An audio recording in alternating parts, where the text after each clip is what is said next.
Should the Falcons trade for Kirk Cousins? Well, one notable NFL insider actually linked Atlanta to the Vikings quarterback. So we're going to break down what she said and whether or not this is viable and whether or not Atlanta should actually go ahead and pull the trigger on this trade if it was an option. But let's kind of set the scene a little bit for a moment before we get too deep into this story. So Kirk Cousins this year has actually been really good, at least just going off the numbers, right? 1,600 yards, 14 touchdowns through 6 games. I mean, that's one of the best in the NFL. 4 interceptions. I know it's always fun to make fun of Kirk Cousins. He's primetime Kirk. He always chokes. But quietly, he has been a really good quarterback the last few seasons. And he's actually even shaken off the ability to, he has shaken off all the primetime losses and started winning some of those clutch games. But I do think it's important to look at the upcoming schedules for both Atlanta and Minnesota because the NFL trade deadline is October 31st. And so the Vikings and the Falcons play 2 games beforehand, with Atlanta going to Tampa Bay, taking on a Bucs team that just got their asses taken to them at home against the Detroit Lions. And then they go to they have Tennessee at home, who is not looking too good right now, and they are 2-4. So very winnable games for sure coming up for the Falcons, right? They're not playing the Niners, the Eagles, or the Chiefs. They could very realistically win those 2 games, so they could be sitting there at 5-3 at the NFL trade deadline. Meanwhile, Minnesota, they've got the Vikings coming up at home on Monday Night Football. You know San Francisco wants to bounce back after their first loss of the year. And then they go to Green Bay, a very difficult place for the Vikings to win at. So those could realistically be losses. And all of a sudden, the Vikings, who are at 2-4, could be at 2-6 going into the NFL trade deadline. But this is what that NFL insider had to say. Dianna Russini from The Athletic said, I was told by team sources that Minnesota is not planning on trading him. They are always going to take a call, but I've had numerous conversations with league sources about the Vikings' resistance to trading their starter and also the possibility that the team keeps Cousins past this season. I'm not surprised at all that Dianna Russini is hearing from the Vikings or hear from other people across the league that Minnesota is not interested in trading their starting quarterback. I mean, for starters, it's not very common you see a starting quarterback traded mid-season. But what I'll say back, what my counter will be is, let's see how they feel if the Vikings drop those next 2 games. 49ers at Green Bay, and they're 2-6. Kirk Cousins has a no-trade clause, so if he does not want to get traded, he ain't getting traded.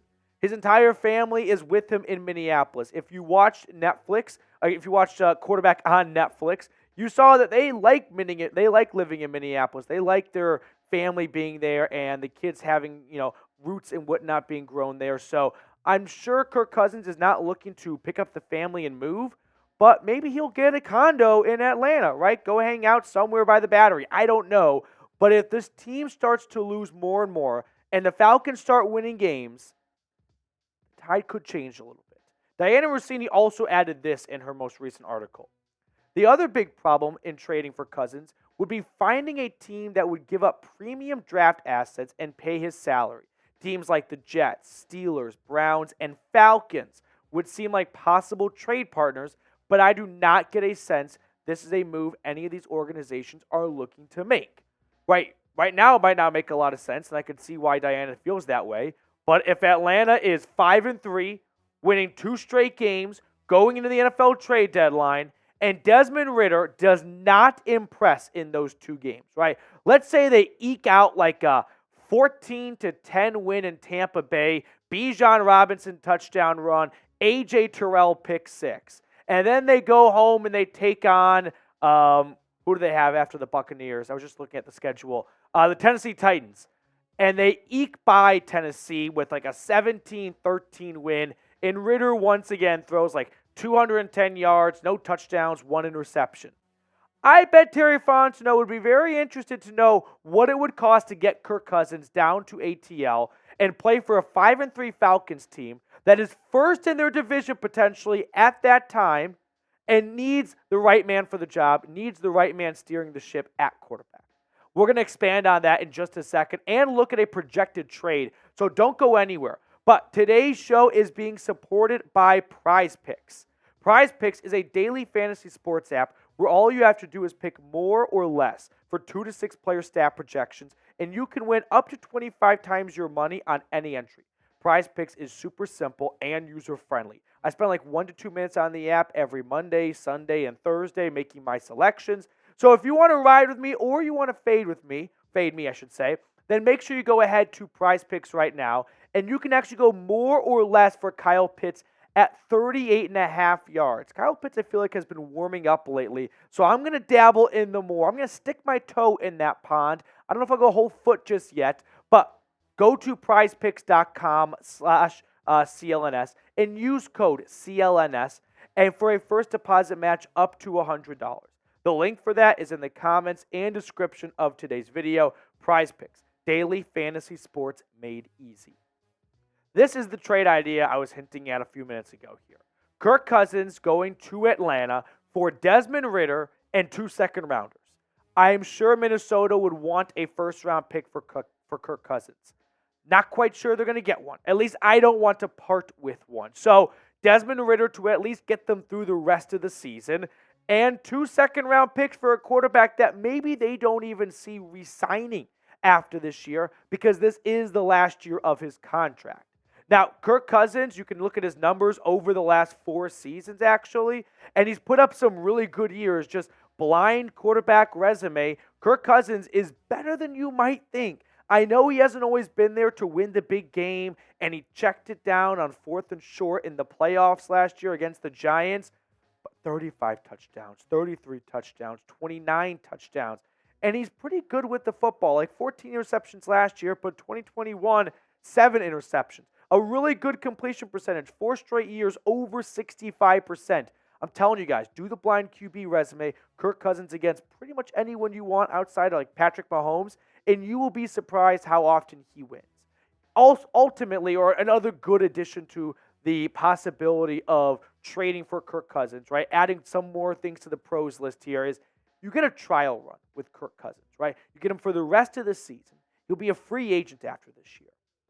Winning cures all. If Kirk Cousins comes down to Atlanta, wins the NFC South, goes to the postseason, wins a home playoff game, I bet he's going to like his time in Atlanta. I bet he'll be pretty excited about teaming up with this defense, Drake London and Bijan Robinson, for the next couple of years. And also, you get to have a competitive roster right now, or have a competitive roster with a very good quarterback under center. So not only are you going to be maximizing 2023, but if that goes well, you don't have to go into the 2024 NFL draft looking for a quarterback. You've already got your quarterback in Kirk Cousins, right? You don't have to go out and sign someone in free agency and roll the dice on. Now, Arthur Smith likes to have mobile quarterbacks, but he wants to have good quarterbacks that don't turn it over in the red zone like Desmond Ritter did last week. So for that reason, the fact that you could get a trial run with Kirk Cousins for the rest of this year, figure out whether or not that's something you want to do long term, and you get to be competitive and hopefully win some playoff games this year because you have an improvement at quarterback. I'm in. So let me know. Would you do this trade? Yes or no? Kirk Cousins for Ritter and 2 second-round draft picks. I'm absolutely doing this trade if I am Atlanta. Sound off for me down in the comment section below. Now, Desmond Ritter this year hasn't been very good. Unfortunately, it's been up and down, and we know Ritter's had some okay moments here and there. He had a great game against the Houston Texans, but we might just look back in that and go, well, you played the Houston Texans. Like, we probably shouldn't have built a statue for you after beating the team that was the second worst in football last year. When you look at the game log for Desmond Ritter in 2023, it's been a roller coaster, right? I mean, only threw it 18 times against Carolina, but not so good against the Detroit Lions, against the Jags, and against the Commanders. You got good play from him in the fourth quarter against the Packers. All-around solid play from him against the Texans in Week 5. But 3 turnovers in Week 6 against the Washington Commanders. Just can't have it. I have no idea what to expect from Dr. 9. That's what I'm calling him at this point forward. Dr. 9, DR9. Because he's so up and down every single week.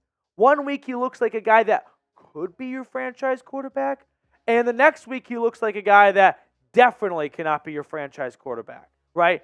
But the one thing that's consistent is we have not seen a performance where you absolutely buy in on Desmond Ritter. We are still waiting for that moment. And it's not just a moment, actually, right? It's a string of moments, right? It's one game after another. It's stacking good performances on top of each other. Not throwing for 300 yards against the Texans. All right, before we get on out of here, I do want to share some NFL news that pertains to Falcons fans everywhere, as Adam Schefter reported that Julio Jones is signing a one-year deal with the Philadelphia Eagles. So our sweet king, not even a prince, our king Julio Jones coming back to the NFL. I'm guessing he was happy to sit on his couch for all of training camp and let a couple of weeks go by, figure out who the contenders and the pretenders are, and he wants to go chase a ring. And the Eagles are a very good team to go do that with. So best of luck to Julio Jones up in the city of brotherly love, and hopefully he can make Atlanta proud. All right. Who is your favorite Falcons player of all time, though? Is it Julio Jones? Is it Matt Ryan? I love asking these types of questions, and I love asking them at the end of the show because when I go to the comment section, I've got a good idea of who watches all the way until the end of the video. So let me know down below who your favorite Falcons player of all time is.